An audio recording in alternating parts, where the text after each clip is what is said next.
warahmatullahi wabarakatuh. Selamat datang di acara Ngobras Ngobrol Santai.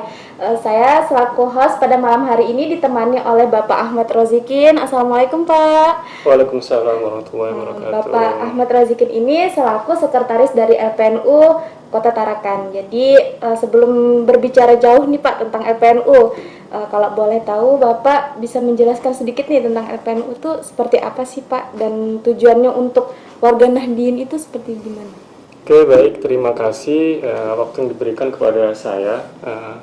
Alhamdulillah saya diberi amanah untuk ikut mengembangkan salah satu bagian perihal lembaga pengembangan perekonomian Nahdlatul Ulama. Pada awalnya lembaga ini sebenarnya bertujuan untuk peningkatan kesejahteraan terkait perekonomian warga Nahdien, khususnya untuk di Tarakan. Nah, harapannya dengan lembaga ini ada peningkatan ekonomi, peningkatan kesejahteraan, dan juga yang ujungnya itu peningkatan secara pendapatan untuk warga Nahdien yang memang ada di sektor UMKM. Jadi kita berharap UMKM warga Nahdien ini bisa tumbuh dan bisa berkembang yang lebih baik.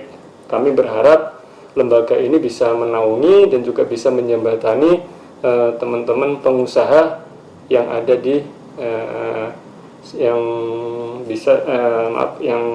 sebagai warga Nahdien khususnya untuk di Tarakan. Oke, Pak. Sekilas itu sih terkait dengan LPNU sendiri. Oke Pak, itu tadi Bapak bilang kan ada usaha menengah untuk warga Nahdien. Ya, sebenarnya sih kalau mau lebih detailnya itu nggak cuma menengah tapi lebih ke mikronya, karena karakter perekonomian warga kita itu lebih ke ekonomi kerakyatan sebenarnya, lebih banyak di sektor itu. Oke, itu seperti apa sih Pak progres ke depan LPNU untuk usaha mikro maupun makro dari warga Nahdien sendiri?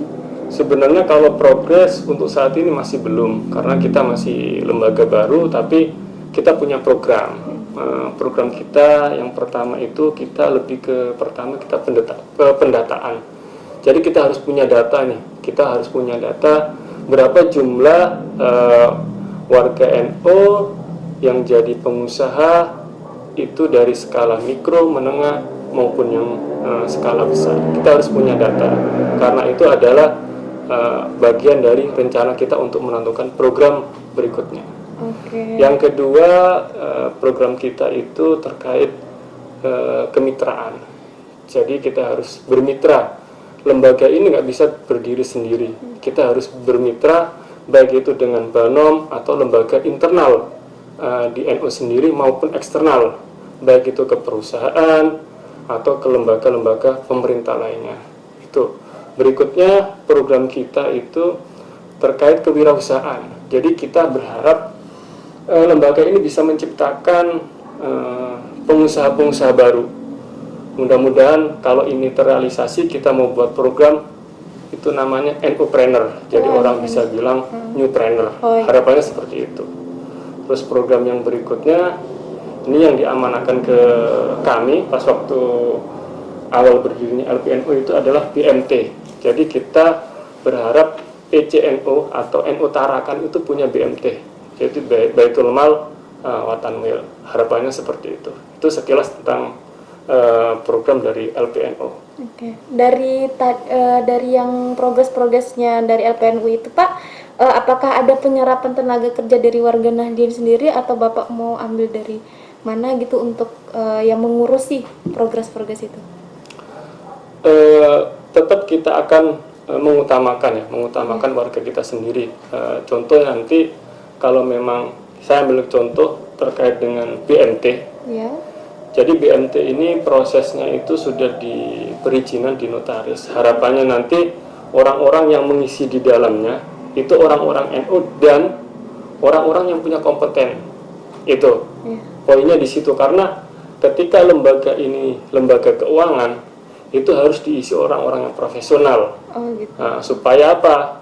Karena kita berharapnya kita harus mulai dari mungkin dari organisasi atau dari unit usaha yang kita bentuk, kita harus belajar untuk profesional. Kita harus bisa membedakan antara ini bisnis, antara ini organisasi, antara ini keluarga. Itu. Sekali. Nah ini kan Pak, di NU sendiri kan ada nih berbagai macam banom nih, banom-banom dari maupun dari pelajar maupun mahasiswa. Nah mungkin kedepannya gimana sih Pak buat kita nih selaku mahasiswa setelah lulus kan bingung nih Pak mau kemana. Nah apakah bisa tuh, apakah ada bisa kemungkinan kami untuk bisa bergabung di LPNU gitu seperti itu? Cukup cukup bagi kami itu cukup potensi ya. Artinya kadang kalau yang baru lulus ini kan cari tantangan ya. Iya, di kami itu mungkin salah satu program yang bisa kita sinergikan itu kewirausahaan. Oh, iya. Jadi di kewirausahaan ini kami itu ingin menciptakan memang pengusaha-pengusaha baru. Jadi sebelum kita buat atau kita ciptakan pengusaha-pengusaha baru itu, kita akan buat pelatihan. Nanti dari pelatihan itu ada tindak lanjutnya. Jadi siapa yang serius, siapa yang enggak, nanti kita seleksi supaya pembinaan ini tetap berlanjut. Kita juga bisa kedepannya, harapan kami kita juga bisa bersinergi dengan pihak-pihak swasta atau pemerintah. Ketika kita punya calon, bahasanya calon pengusaha yang punya potensi, kita bisa arahkan untuk pembinaan lebih lanjut. Berarti penyerapan tenaga kerja dari warga Nahdien sendiri tentunya ya Pak? Harapannya seperti itu, karena Nawa itu kita ingin mensejahterakan khususnya warga Nahdien yang ada di Tarakan. Terus ini kan Pak untuk masalah mikro dan makro nih, kewirausahaan. Ini kan pasti tentunya pertama kita punya modal utama nih Pak. Nah modal utamanya dari LPNU ini dari mana sih Pak? Kalau modal utamanya secara finansial kita belum punya modal secara finansial, tapi kami punya modal relasi, kami juga punya modal kemampuan kami untuk membina UMKM, karena kebetulan selain di LPNU saya juga sebagai konsultan pengembangan UMKM, mungkin itu yang bisa, keilmuan itu yang bisa saya dedikasikan untuk NU di Tarakan. Artinya ada poin-poin bagaimana caranya ketika pengusaha itu baru dan butuh modal, itu sebenarnya banyak caranya. Pertama, bisa mengakses program CSR dari perusahaan atau program-program dari Lazisnu sendiri. Nah, ketika program CSR atau dari program Lazisnu yang terkait perekonomian, di bidang perekonomian, ketika mereka sudah mendapatkan dan membutuhkan modal tambahan, kami berharapnya mereka bisa mengakses ke BMT tadi itu. Jadi program BMT dengan program kewirausahaan ini akan sinergi ke depannya. Jadi imbang ya Pak? Iya, seperti itu. Karena kan yang kami LPNU titik beratkan di sini, ketika kita melakukan pengembangan, kita itu harus ada pendampingan. Iya, betul Pak. Nah, itu konsepnya. Jadi kita ada pendampingan dan pemberdayaan. Nah, jadi kita juga sebenarnya ke depan juga akan perlu lebih banyak tenaga sukarelawan untuk membentuk atau untuk mendampingi pengusaha-pengusaha pemula. Mungkin itu. Pak, tadi saya dengar nih Bapak selaku konsultan UMKM. Ya. Saya mau sedikit bertanya nih, mungkin agak sedikit menyeleweng dari LPNU. Kan saya nih pernah nih Pak magang di salah satu usaha UMKM. Nah, di situ saya selalu lihat keluh kesah dari pengusaha itu sendiri. Nah, gimana sih Pak Bapak melihat sekarang perkembangan UMKM di Tarakan ini? Kalau perkembangan di Tarakan setelah pasca Covid ini ya, setelah pasca Covid ini mulai naik. Itu terlihat dari beberapa, kalau kita sempat jalan di Sebengko atau kita lihat ke Taman Berkampung, itu kan sudah mulai banyak sekali orang yang jualan-jualan di situ ya. Artinya pasca Covid, walaupun kita masih menghadapi new normal, itu kondisinya itu sudah cukup mulai naik Iya. daripada pas waktu tahun 2020, karena beberapa ini teman-teman UMKM yang di kami juga itu omsetnya waktu itu sempat turun sampai, ya biasanya kalau bahasanya biasanya dapat 100 juta, itu sebulan itu dapat sekitar 20 juta pas waktu Covid. Dan kondisi ini sudah cukup bagus, mereka sudah mulai agak naik-naik walaupun masih perlahan. Jadi memang UMKM yang sekarang naik itu artinya mereka yang selama Covid itu masih survive, kondisinya masih survive. Berarti masih bisa bertahan lah meskipun Masih bisa bertahan. meskipun tertatih-tatih lah Iya, istilahnya. Pak. dan kondisi ini sebenarnya kalau kondisi ini cukup sudah lumayan bagus. Untuk kondisi di Tarakan sendiri memang ada dukungan dari pemerintah kota itu. Oke. Sebelum kita lanjut Pak, kita mau jeda iklan dulu. Iya. Kita lihat dulu iklan yang lewat ini. Assalamualaikum warahmatullahi wabarakatuh. Bismillah, alhamdulillah, salatu wassalamu ala rasulillah Sayyidina Muhammad ibnu Abdillah wa ala alihi wa sahbihi wa mawala amma ba'du. Saya Dr. Andes Haji Abdul Samad LC MPD, Ketua Pengurus Cabang Nahdlatul Ulama Kota Tarakan, menghimbau kepada kaum muslimin dan muslimat, khususnya warga Nahdien, untuk menyalurkan zakat atau mengeluarkan zakat, infak dan sedekah melalui NU Care Lazisno Kota Tarakan. Wallahu muwaffiq ila aqwamit thariq. Assalamualaikum warahmatullahi wabarakatuh. Bismillahirrahmanirrahim. Assalamualaikum warahmatullahi wabarakatuh. Kenalkan, nama saya Baisat Tajudi Caksono. Di sini saya selaku Ketua Ibnu Kota Tarakan mengajak kepada generasi milenial untuk tidak lupa membayar zakat, infak dan sedekahnya di Lazisno Kota Tarakan. Wallahu muwaffiq ila aqwamit thariq. Wassalamualaikum warahmatullahi wabarakatuh.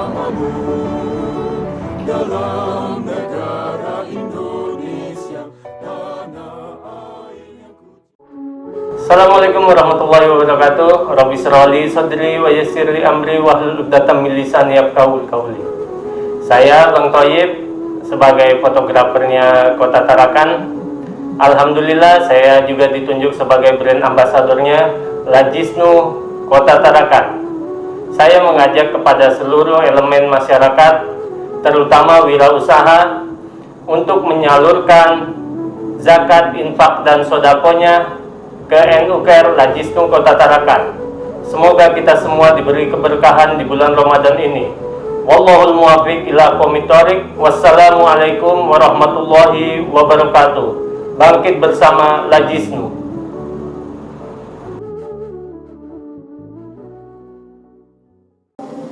Oke, terima kasih sudah mau bersama kami lagi. Oke Pak, kita mau lanjut lagi nih untuk pembahasannya nih. Sepertinya seru banget nih Pak, karena saya sendiri kan lulusan dari ekonomi nih Pak. Ya, jadi agak sedikit banyak Pak tahu tentang perekonomian gitu. Jadi selanjutnya nih Pak, saya mau tanyakan, kan banyak nih sudah usaha mikro makro di Kota Tarakan sendiri. Nah, itu tuh apakah semuanya tuh sudah punya surat izin atau bagaimana Pak? Kalau sebagian besar untuk yang skala mikro itu kebanyakan masih belum punya izin. Cuma untuk kondisi sekarang itu dipermudah dengan program OSS, One Stop Service atau apa itu yang dari pemerintah kota. Jadi kalau awalnya kita buat izin itu harus ke RT, kelurahan, terus ke perizinan yang ada di dinas. Sekarang itu kita tinggal siapkan KTP, buat email sama password, habis itu sudah buka oss.co.id, itu nggak sampai 5 menit sudah keluar izinnya. Berarti melalui online ya? Iya, sekarang lebih mudah, lebih mudah sekarang. Dan itu untuk yang skala mikro sampai dengan modal, mohon maaf kalau nggak salah itu sekitar 500 juta mungkin itu masih bisa. Jadi semua memang sekarang konsepnya sudah online. Walaupun sekarang usaha itu berbentuk CV atau PT itu sudah online semua. Jadi sekarang lebih mudah. Terus untuk koperasi sendiri, pembuatan koperasi yang dulunya itu persyaratannya harus 20 orang pendirinya, sekarang itu kalau nggak salah 8 atau 9 orang itu sudah bisa mendirikan koperasi. Jadi kondisi sekarang lebih mudah untuk perizinan. Oke, melalui online ya Pak? Iya, melalui online. Nah, saya tertarik nih Pak. Tadi kan ada Bapak menyebutkan koperasi. Iya. Nah, apakah tidak ada terpikir dari LPNU sendiri untuk membangun koperasi? Gitu? Yang sudah saya sampaikan, jadi BMT, Baitul Mal Watanwil, itu sebenarnya badan hukumnya itu koperasi tapi berbasis syariah. Nah, itu. Jadi di koperasi sendiri itu ada dua, itu koperasi konven sama koperasi syariah. Ini yang membedakan. Kenapa kita ambil BMT atau koperasi syariah? Kami melihat latar belakang NU sendiri. Iya, betul. Nah, harapannya dengan koperasi syariah ini ada rasa kepercayaan dari warga sendiri untuk ikut membangun koperasi kita dan membesarkan koperasi kita. Makanya kemarin pilihannya itu jatuh ke BMT. Jadi BMT itu sebenarnya itu tadi, kalau badan hukumnya itu koperasi syariah itu. Oh, kalau gitu Bapak bisa jelasin sedikit nggak kalau BMT itu bagaimana sih cara kerjanya Pak? Terus bagaimana, apakah ada sistem bunga atau bagi hasil dan sebagainya macamnya? Jadi kalau sudah kita buat konsep BMT atau koperasi syariah, itu yang membedakan dengan koperasi konven sebenarnya itu kalau nggak salah itu di dewan pengawasnya itu harus ada 1 orang dan 1 orang lagi itu di pengurus koperasinya itu yang mempunyai sertifikat dari Dewan Syariah. Jadi memang harus punya sertifikat, itu yang membedakan. Jadi peran MUI di koperasi syariah atau di BMT itu ada di situ, itu diperlukan. Itu terkait bunga,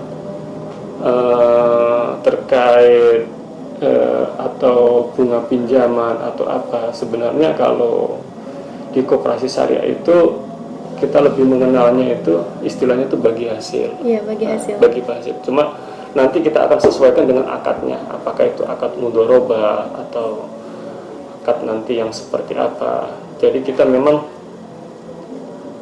kita akan berusaha sebisa mungkin untuk menghindari riba itu. Walaupun kita bilang masih belum kafah, tapi kita akan berusaha untuk mewujudkan perekonomian yang lebih baik dan lebih berkah. Iya, betul gitu. Pak. Karena kan masih kurang nih Pak untuk masalah koperasi syariah nih, Tarakan sendiri. Kita pertanyaan terakhir mungkin sekaligus harapan Bapak lah dari berdirinya LPNU ini untuk warga Nahdien, terutamanya kaum milenial nih kan Pak, banyak nih yang menguasai sekarang di era sekarang nih. Gimana Pak?